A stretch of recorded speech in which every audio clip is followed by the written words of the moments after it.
Bonjour, je m'appelle Marie-Madeleine Raoul, je suis directrice des éditions de la Pleine Lune. Alors, je suis très contente de vous présenter aujourd'hui les deux nouveautés que la Pleine Lune propose pour la rentrée de l'automne 2020. Ce sont deux titres de deux jeunes autrices, dont c'est le premier livre. Alors, tout d'abord, le Marcassin envolé de Tiffaine Leclerc arrivera en librairie à la mi-octobre. Ce récit auto-fictif aborde le deuil d'un bébé et la nécessaire reconstruction de l'identité que provoque un tel drame.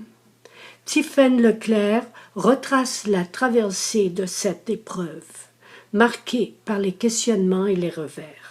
Sa capacité à renouer avec la vie nous émeut et nous éblouit. Ses réflexions à la fois sociologiques et personnelles face à la naissance et la mort, deux événements qui balisent toute existence, donnent à son récit une dimension universelle. On peut croire que c'est un ouvrage sombre, mais ce n'est pas sombre du tout.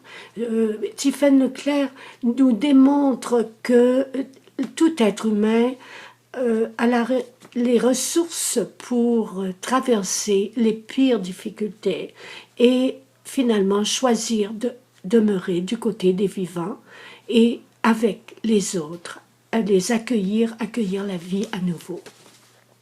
Alors, je vous le recommande, c'est un très bon livre, une écriture magnifique, simple, authentique. On sent vraiment, on se sent très proche de l'écrivaine. Le deuxième titre à paraître au début de novembre est un roman qui a pour titre « Rien que le bruit assourdissant du silence ». Son autrice, Valérie Garrel, est coach d'affaires, formatrice et conférencière. L'écriture, pour elle, est un loisir qui, petit à petit, prend de plus en plus de place dans son quotidien. J'ai cru, dit-elle, pendant longtemps ne pas avoir d'imagination. Puis j'ai décidé de mettre cette croyance à l'épreuve. Elle résiste encore, mais avec moins de force. Ce premier roman est bien la preuve de sa grande imagination. Alors l'intrigue de ce roman, Rien que le bruit assourdissant du silence, se passe à Montréal, et plus particulièrement dans les salles du Musée des Beaux-Arts. Il évoque l'exil, la perte de repères et la reconstruction identitaire dans un nouveau territoire. Il évoque aussi les forces de la bienveillance et la force de l'amitié. Le Musée des Beaux-Arts de Montréal est un lieu inspirant et apaisant pour de nombreux visiteurs. Parmi eux, certains sont des habitués. Deux d'entre eux, Antoine et Cassandra, s'y croisent souvent. Antoine se décide un jour à adresser la parole à Cassandra. Elle l'écoute, intriguée par cet homme fantasque, mais ne lui répond pas. Commence alors un itinéraire de découverte pour Cassandra lorsqu'Antoine lui présente chaque samedi ses nouvelles amies dans les salles du musée. Mais pourquoi Cassandra est-elle incapable de sortir de son mutisme? Et pourquoi Antoine s'entête-t-il tant à lui parler? L'intrigue se déroule ainsi au fil de 7 toiles observées.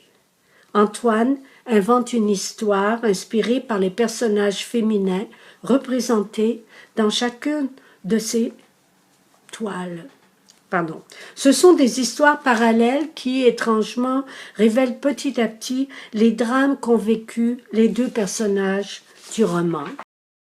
7 reproductions couleurs de tableaux de la collection permanente du musée illustrent les 7 histoires inventées par Antoine, les 7 histoires qu'il raconte à Cassandra.